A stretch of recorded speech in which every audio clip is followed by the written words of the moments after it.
Okay, I guess we'll get started. Good evening, everyone. This is the meeting of the Triton District Communications Committee for February 28th, 2019. We are meeting tonight upstairs at Raleigh Historic Town Hall. I'm happy to say we have heat. Warm, I had a sweater last night, so. Actually, it's too warm. First order of business, the Pledge of Allegiance. I pledge allegiance to the flag of the United States of America and to the republic for which it stands, one nation, under God, indivisible, with liberty and justice for all.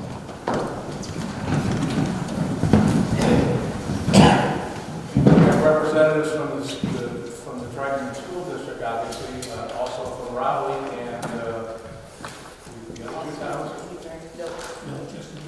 Just Yeah, so Ronnie emailed me information as a sewer meeting, but Will McDonald was supposed to be here, so. Sorry, I will say she emailed me today. I am now, Will emailed me today. I am now scheduled to go meet with Bill and the Board of Selectmen. It's the 6th, next Wednesday at 4 p.m. I want to do a little workshop to this was specifically about landlord tenants. So her, and I said, I don't know why she was reading what she said. Doing that, she wasn't going to mention the budget issues. It's hard to do that. Yeah. Just relating this. Okay. Okay, so has everyone had a chance to look at the meeting notes of our last meeting on January 31? Sure. Any questions or comments?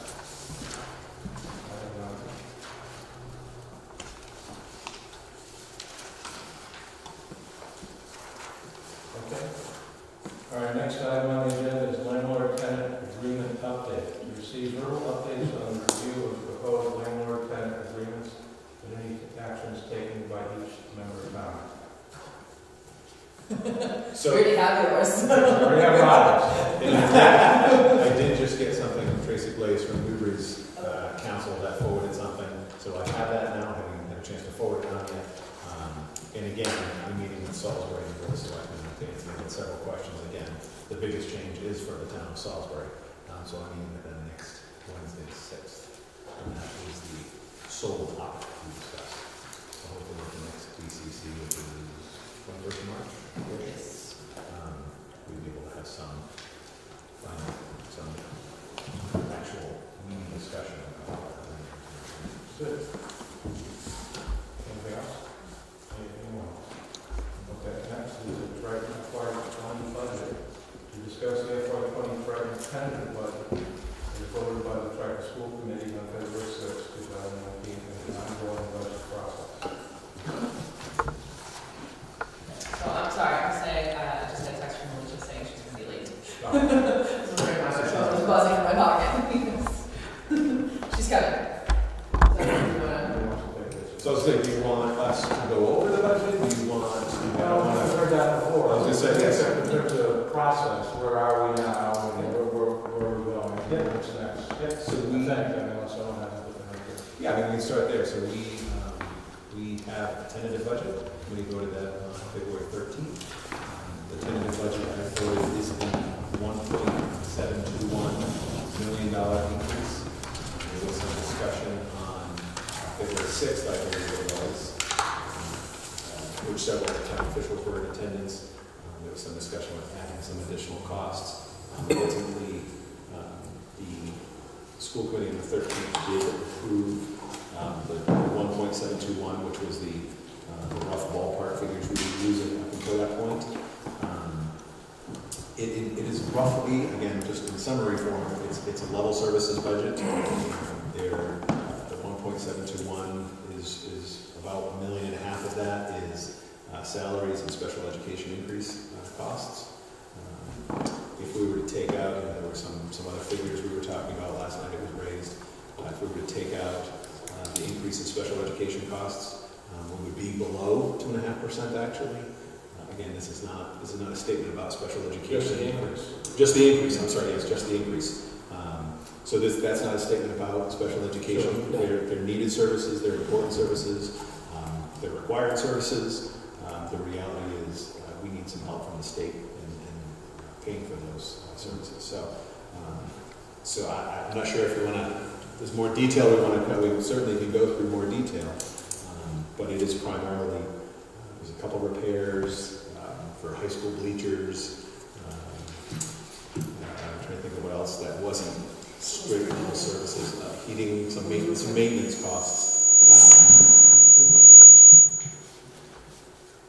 Is it better if we pointed these at us while we're talking? Sure. Is that better? Less feedback. I can hear myself louder than I can hear. So there's a few maintenance repairs that are becoming necessary, code violations. But other than that, as I said, it's primarily the cost of doing business this year carried into next year. So, you have to answer questions or. Did I hear somewhere you were able to add a late school bus? That's something you wanted to, maybe wanted to do. Yes, so there was the discussion on the 6th of February centered around the restoration of late buses, which is roughly $100,000 to add them back 4 days a week at all schools, which is what we previously had. It's actually more than 110,000. And then there was the discussion about adding 2 social workers, clinical social workers, again, not caseworkers, but clinicians. Ultimately, that would have added in total about $280,000. That money was not added between the discussion on the 6th and the discussion and the approval on the 13th. What changed was there were 2 technology costs. There was some backup, G Suite backup, and some iPads and some social media backup. That about $33,000 was pulled out of that. Needed, but we can survive without that. And that $33,000 would restore the late buses at the middle school and high school campus 2 days per week. So again, it's not restoring late buses. The biggest hit, it's impactful at all schools. It's most impactful at the middle school and the high school. Students accessing extra help, athletics, activities, which obviously is much more expansive at the middle and high school than at the elementary level. So ideally, we'd love to put them back at all schools, but there was that is the one thing, right? It's the one, that $33,000 is the one thing that changed between February 6th and February 13th. Right, so that didn't change the bottom line. Bottom line, 1.721 stayed exactly the same. Well, it's good to be able to do that. Yes, and that's, I hope if you have any extra money, doing everything, I think you can restore it to 100%. I think that's one, late buses. I think that is a shared sentiment. I don't want to speak on behalf of the committee, but that has been something we've talked about in the past 2 years since we cut them. That there at the middle school and high school has been a significant impact on students accessing, as I said, everything from activities to athletics, to being able to go see teachers after school for extra help. So. I apologize, and I haven't been as involved as I have in the past. It's been a little bit more difficult. No warehouse. This is a level services, so this does not change anything. That's good to hear. Yep. So the 24 roughly FTEs, the 24 people we laid off last year, this doesn't restore any of those. This maintains what we have. And, the discussion we had, I should say since the beginning of the discussions in the fall, and then with the presentations in January, where the principals and district administrators presented to the committee, everyone said, of course we want to restore. Of course there's 10 years now of cuts that we would like to restore. I think we're still providing quality education. Could we be doing better? Yes, most districts could if we had more money. But we're good. We found out compared to last June when the budgets were finalized to September, there was a lot of discussion, a lot of drama, a lot of angst. But we've leveled out. We're good. We're in a place that we can carry forward. So that was the discussion. Was let's just make sure we don't take any further steps backwards. Very So that is what this budget does. So Renton, you never got the revenues that you were expecting to get for the new stadium, though, right? No. No, so so that's 100% me. Brian's bad at estimating. So when we started the stadium process, Damon, take me back. When did we start? 2011? Yes. 2011, 2011. So back in 2010, 11, when we started these discussions, we would have been one of the first synthetic fields in the area. By the time we committed to the project, it opened, came online in the fall of 16. Over the course of those years, what we anticipated would be all of the interested use. It disappeared because everyone created their own fields. There are local soccer clubs that created multiple indoor fields in southern New Hampshire, Seacoast United, and so ultimately the interest we thought we had, it just dried up. So we do still have some. There's a rugby group that uses it, and there are still groups that do come in, but it's not the interest that we thought we had. So, Are people able to use it if there's nobody here or the gates locked? that does not ever work. Walking. So, Yeah. it should be used. That was one of the discussions where, there are communities that put track and fields in and lock it up tight. Of course, if Sean, the athletic director, were here, or Chris Walsh, they would say, wow, we would love to lock it to keep it protected, but now it's absolutely available. If you go there at 5 o'clock in the morning, a day like today, but in the spring and the summer and the fall, people routinely jogging the track, 5:30. So no, it's absolutely used, not heavily, but the tennis courts, absolutely used by the community. And it is, whether it's a walking track around the track or the track itself. There are rules about being on the turf to not damage it, but it's when it's the summer, spring, and fall, it's pretty much used around the clock. The lights are on at dusk and they're on at 9 o'clock, and it's pretty much full. That's good, there's good text for people. Yeah, absolutely. So Brian, I think at our last meeting, you indicated that there could be further decreases in the health insurance line.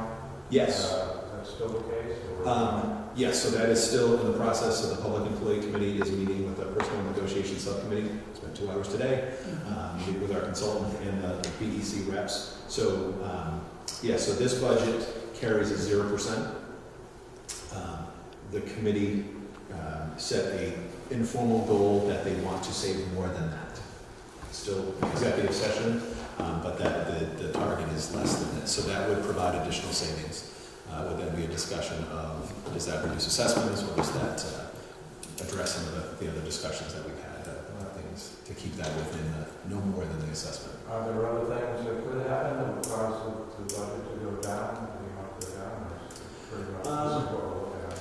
I Well, I appreciate that.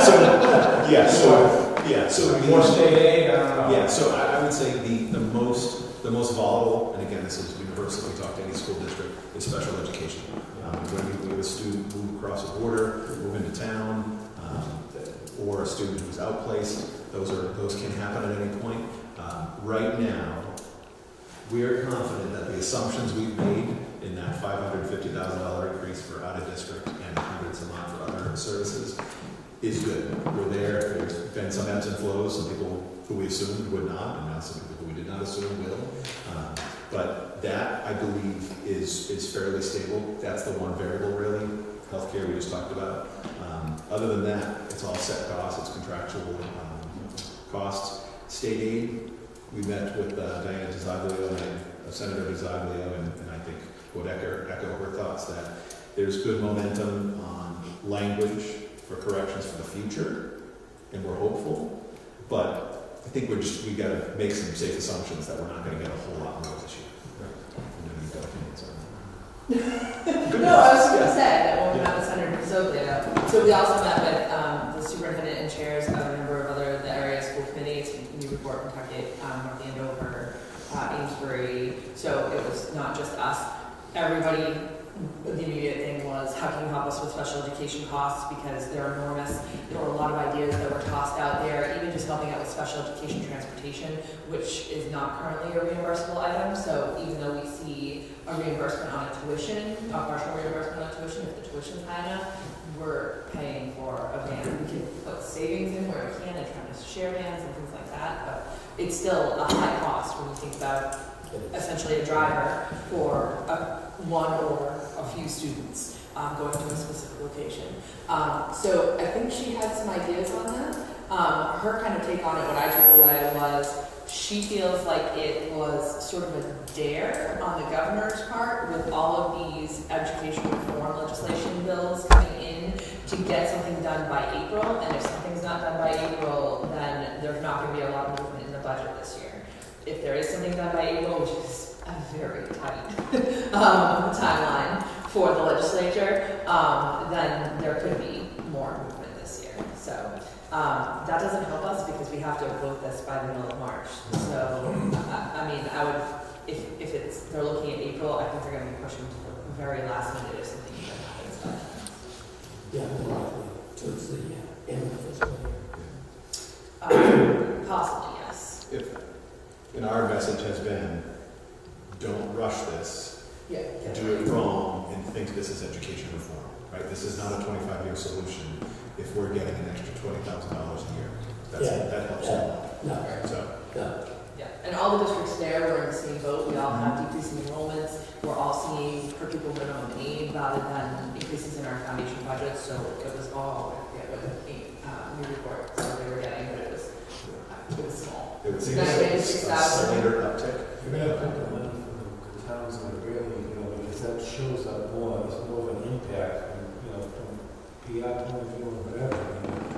If there's certain towns that really are for the other towns that are like on the fringes maybe, like us and stuff like that, that's a little bit more difficult, I think. The problem is that the formula, again, Yeah. the formula itself still sees Newbury, Raleigh, and Salisbury Yeah. as wealthy towns. It's land value, you're coastal, we're all coastal, and it's aggregate wealth, and we've had this discussion. It's the total, it's not a median income, it's the total wealth within a But town. Georgetown is kind of similar to Raleigh. I think Georgetown gets a much more than we do. Well, and even, I mean, I sat next to Justin, the superintendent, Justin Bartholomew, and Wayne Adams, the superintendent and chair in Nantucket, and this is not to pit people against one another, because we're actually working together in Nantucket now, which is nice. But they get $5 million more in state aid than we do, simply because theoretically they regionalized 1 year before us. The incentives were better, and they're Merrimack Valley, and we're Boston North Shore, so we're inherently a richer community. So again, what I was saying to the Senator Zaglio is the whole, don't just, all of these solutions throw money into a formula that does nothing but spend a lot more money the same way. We need to fix the formula, just not, again, we're never going to start from scratch, but we have to somehow go back to the drawing board in some capacity to talk about how we reallocate money. And what my point was, and some people will disagree, special ed costs are a unifying agent, right? Everyone is seeing those. So maybe rather than circuit breaker being any amount above 45,000, 75%, maybe there's a separate reimbursement for special education that's more significant. Dump $1 billion into that rather than a formula that's going to disproportionately push that money on the state. Again, not popular, but Yeah, those are the types of things you want to talk or about. it's not. Yeah. Was there any talk of the building panel? No? I asked Yeah. Associate Commissioner Wilson about that. It's, yeah. I mean, there's a commission too, right? There's the commission on state or transportation efficiencies that Senator Tarr appointed me to as his representative.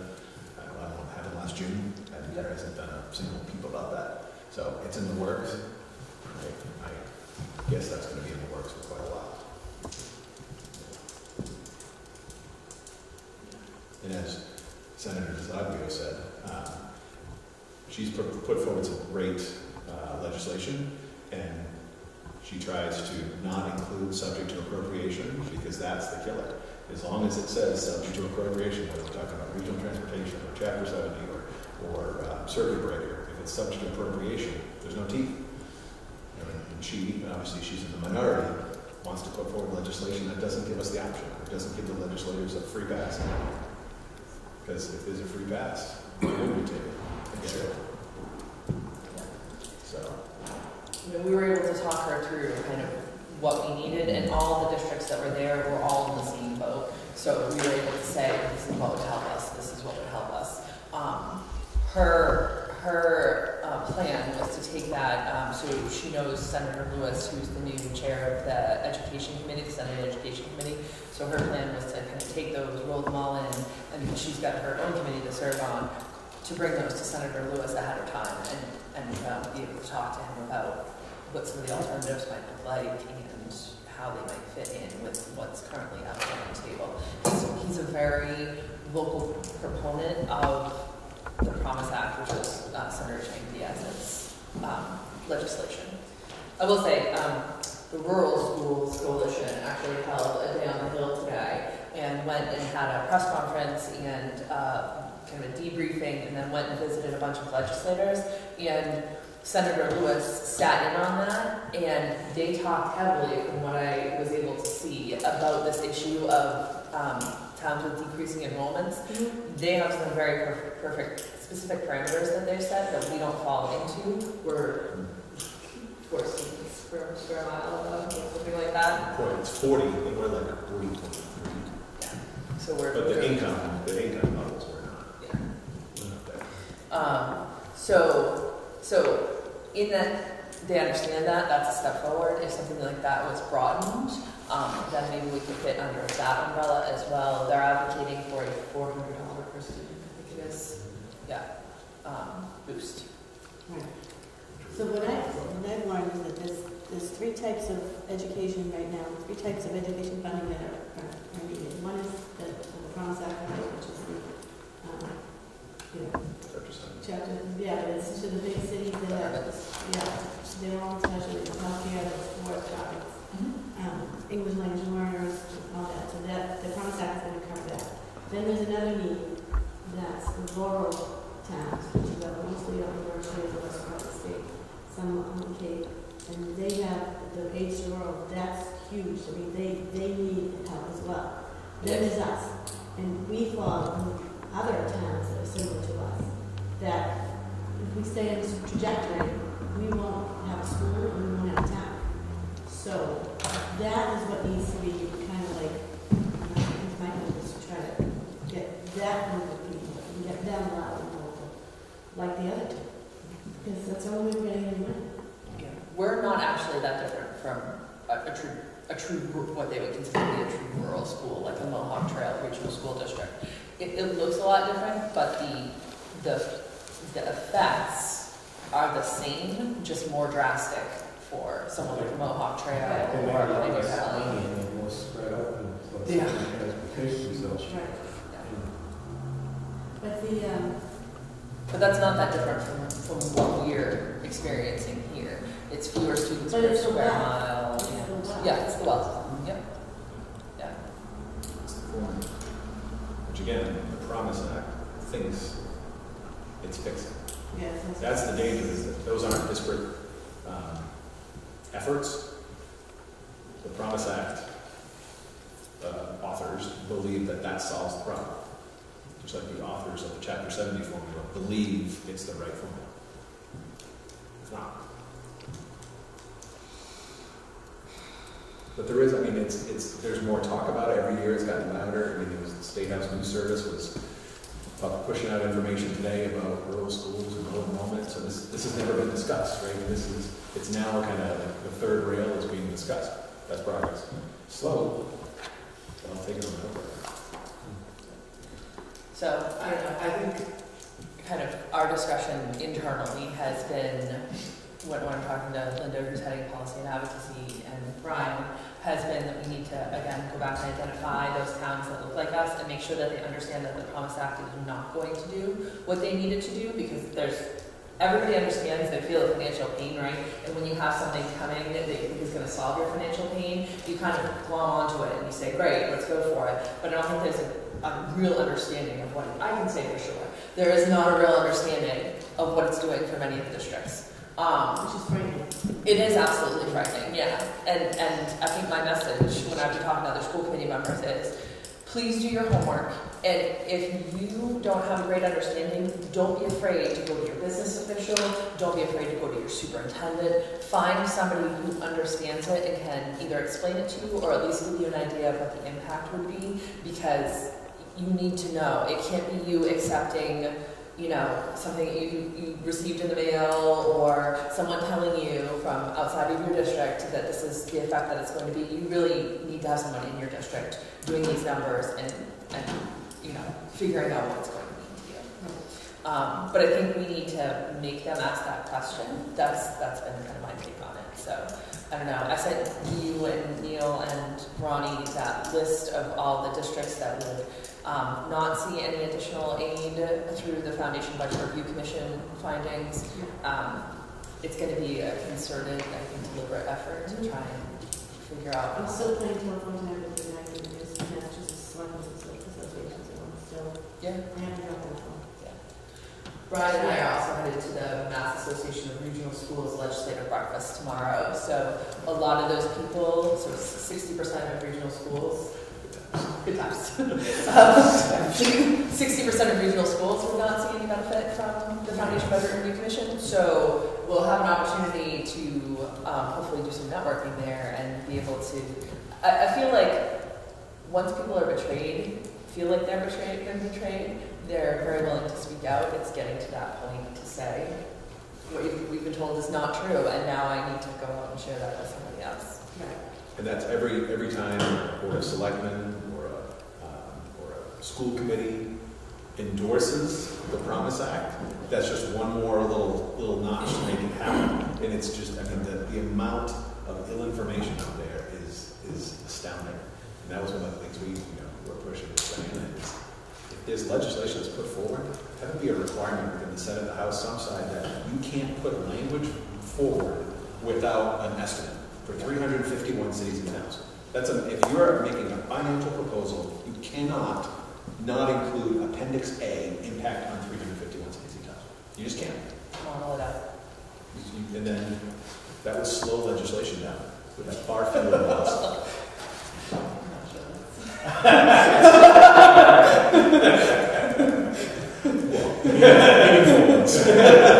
That's a meaningful legislature, they'll tell you what your impact is. Right. That's huge. So just be an informed voter, right? I'm not going to tell you how to vote. I'm going to tell you you need to vote. Yep. I'm going to give you all the information you need. Yeah. And I'm not going to judge you for your opinion, but don't Pretend. pretend. And I will say our legislators have been great because I don't think they've obviously got a lot of different things going on in their districts, but I went back down the list of co-sponsors today and it is enormous and not one of our legislators for the Triton district, Triton towns is on it. So that's nice to see. Yeah. Did you ever hear back from Senator Torres? Yeah, they did.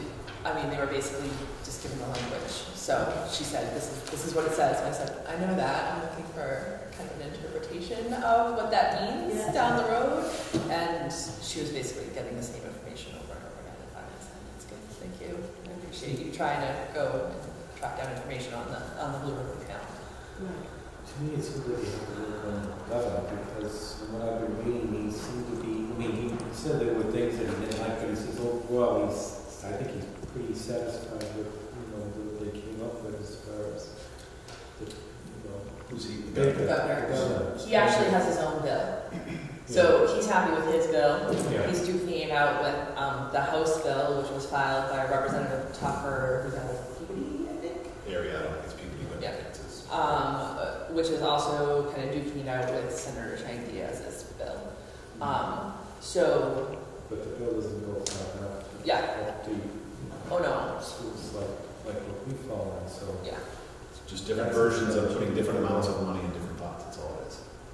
I think most Most of the criticism that I've seen of the governor's bill says that it does not go far enough for any district. That's kind of one of the big things that I've heard about it, is even those urban districts, it forces them to pay more, which they can't necessarily do. So even though it says it's putting $1 billion of funding in, that's not all state funding that's coming in. It's a combination of putting some state funding in and also forcing those districts to put more of their own money in. So it's a total amount, not a mass, a mass funded amount, a state funded amount. So there's a lot of things. The governor, I mean, when you look at the process, ideally where we'd love to be influential, I think, is in the House. But that is unlikely in the current political climate in there, I would say. So we have to be influential in the Senate where we can, and then hope that if the Senate can put in what we need them to put in, that they can then hold on to that in conference committee when they go back and kind of reconcile what the House has done, because, I mean, that's where our strong strengths are right now. And they're also tend to be a little more financially. Was Lenny put on the House education panel? No, Jim Topos. Who's with me? He's both. Is he educated? He was already sitting on education. Why can't they have? He can't. We're actually meeting with him on the 11th. No, no. That's changing. Okay. But he is going to meet with you. Yes. Yeah, and he's been tremendously responsive by email, so that's what we've been talking up until now, because with all of our legislators, it's a very busy season. It's hard to have time. Newer legislators respond via email because there's fewer people trying to get a hold of them. You can't get to anyone who's been around for a decade. You got to staffers because there's just so many people very connected to that trying to get a hold of them. Yeah, so it's with Rep. Kalkors and Senators together. 2 weeks out. Which again, there's no timeline here about changing anything for our budget. We got to go forward with the assumptions we have. Again, if it's going to be small potatoes, if there's any change this year, again, I would keep saying it's better to take our time and get it right than start rushing things and pretend that it's ever wrong. And we can't always go back after the fact if there's some huge windfall and just when we recertify the budget. We'll figure it out. I mean, they're awesome. It's never going to happen. It never has. But yeah. So we would go through the same process. We would amend the budget and submit it to the towns. I'm fairly certain that if we resubmitted a budget to the towns that had a lower assessment, you probably wouldn't waste the time calling a town meeting within 45 days, and it would expire and it would formally approve. So yeah, very similar to use of the Indeed, same process. So can you comment on the process going forward for the budget? And what's the next step? Do you have to approve? Yep, so public hearing was last night. Obviously, as was said several times, not a lot of input for the committee to consider. Individuals only from Raleigh. So the committee will have a meeting next week on March 6th. That is not a regular meeting, so that's just strictly budget deliberation. Give us guidance as far as what we're coming back with on a final budget. Final budget is approved on March 13th. We then submit that and certify that to the towns by Friday the 15th. So this is the first, so this is town meetings. So this number is what goes to, on the warrants in April, May. So, and then if we're changing from there, it's that 15. So we are doing something a little bit different this year, So one of the things that we haven't necessarily heard, but I think we've been cognizant of, is that the hearing is just a hearing. We literally listen to people who want to make a statement on the record. What there hasn't been is a true opportunity to have question and answer sessions.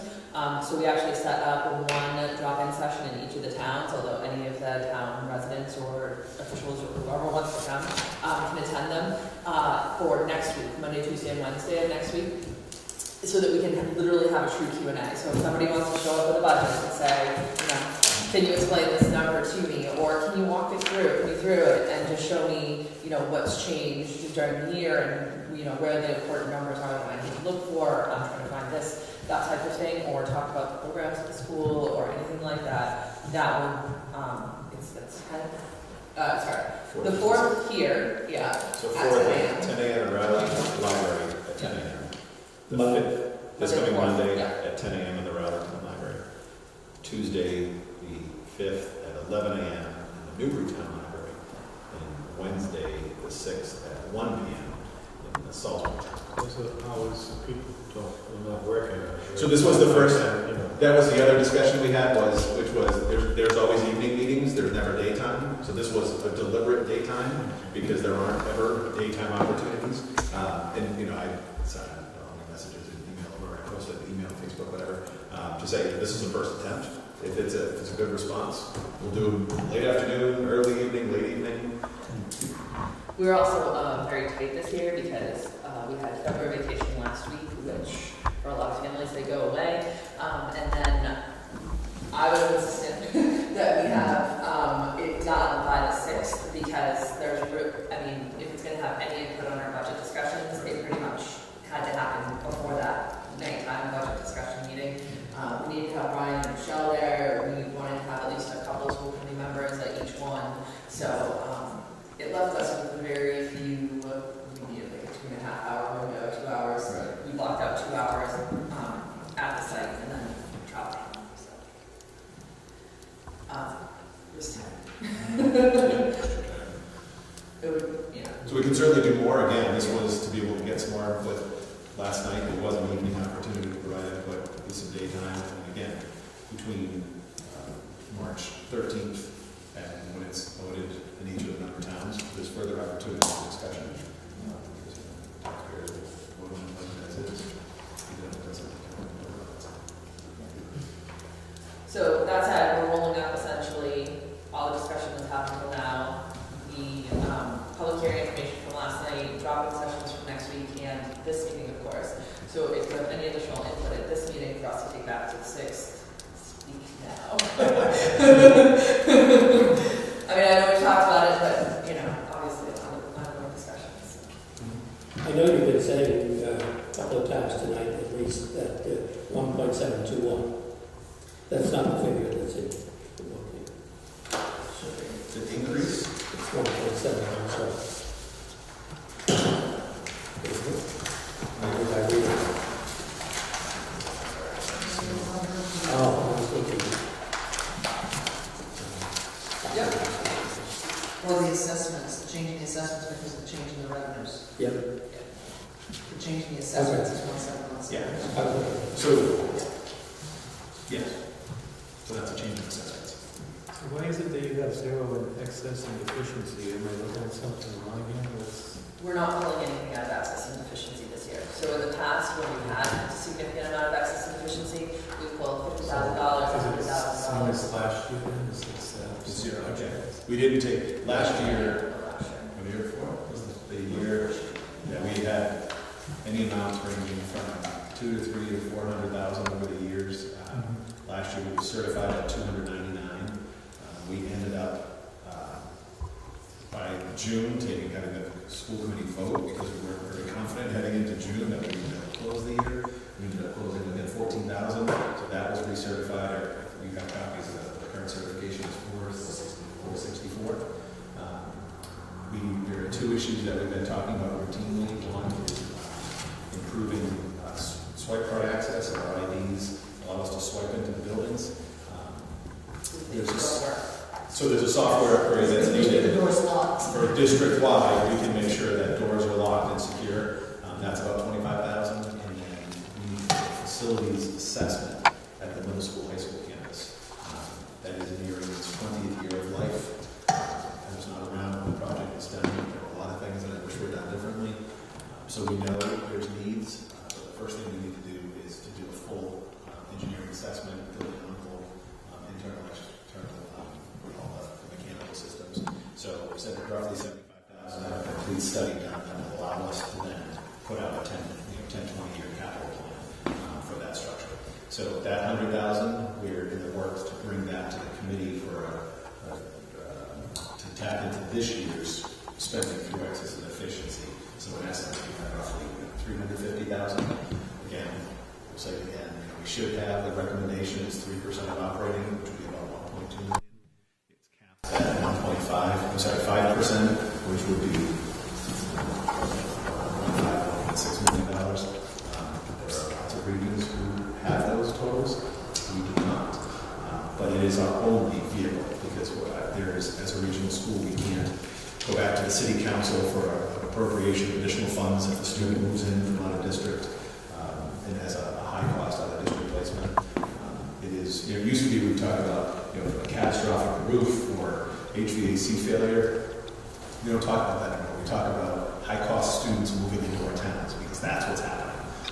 So with roughly 350 to play with, that's it. That's our only reserve. We have stabilization and ability to accommodate if and when those big costs happen. Yeah, effective, one rating's gone down a little bit from, you went from the B plus now or something? Yeah. So that was, we did at the last DCC. Is that the reason I wrote down? It is. Yeah. I was just gonna say, I don't want to speak for the committee, but I mean, touching E&D is something that we need to be very cautious about, I think, because of that, I mean, when it was up around 700,000, we would appropriate 100,000 towards the operating budget. I mean, we can't do that anymore, and if this wasn't a situation where we need this capital plan, we've been talking about it for 3 years, there's no other place to find that money. So that's something that has to happen. I mean, it's security, and in this day and age, we can't. So 350 is very too low. Yes, more higher. Yes. We cannot do security. Yeah, so we've moved to an A1. And in the report, it notes, as I started talking, I'm not finding it. Yeah, so Newbury's a AA2, Raleigh's a AA2, Salisbury's a AA3. So that's AA2, the AA3 is one notch down. And then we were AA3, now we're one notch down to A1. So, and they specifically talk about reserves, last year's budget. Well, it should be added that we have a negative outlook, which means if we do not turn it around or stop using our E&D or build reserves, we will most likely be downgraded again next year. And if, we'll assume, in the coming 5 to 10 years, we're going to have to do some capital changes at the middle school, high school campus, that will turn into real dollars. The final payment on the high school is fiscal 21. Yes. So when that debt falls off for the towns, that's a good thing. We get to then go out and solve issues and solve problems, and our rating goes through the roof. We can't do that cost effectively. Yeah. It costs the towns more, right? That's a borrow cost. Yeah, because again, for the Pine Grove project, Rowley is borrowing, because Rowley owns the building. We own Salisbury Elementary, technically, that's why we own the debt. So there's discussion about Salisbury Elementary. The middle school, high school campus, we will always own as the district. So that debt will always have to be in our name, which will go against our rate, which is your rate, because it's ultimately we connect this. So we need reserves. We have to have reserves.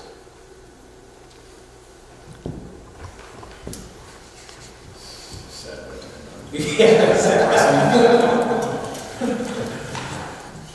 Any other questions or comments? Alicia, I know we didn't hear anything from Newbury last BCC meeting. JR kind of said the budget process was in process and he was going to check. I don't know if you got any, Or what? just budget in general. Oh, no. That was kind of his. Yeah, I'm not hearing that it's going to be an issue.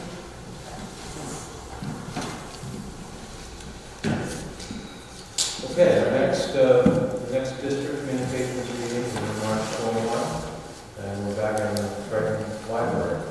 And I just want to say, I think it was a good idea to meet in the town 3 times a year, for a number of 10 years. Hope we do that. I agree. Yeah. We could even do it 3 more. We have enough. We could do it 3 more times this year, and hopefully then there's more Newbury and Salisbury and Raleigh and more Raleigh and Newbury and Salisbury. But yeah, we could decide to do March, April, and May. Newbury, Raleigh, Salisbury. If we wanted to. Talk about that in Well, that would be the next meeting. That would be the next. That would be the next meeting. Which, without representative of the other two, I see, yes, we talk about that in the next day.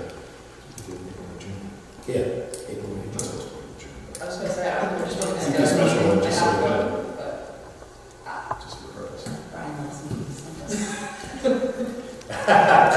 You don't have enough of them. I know I have two of you. You know that.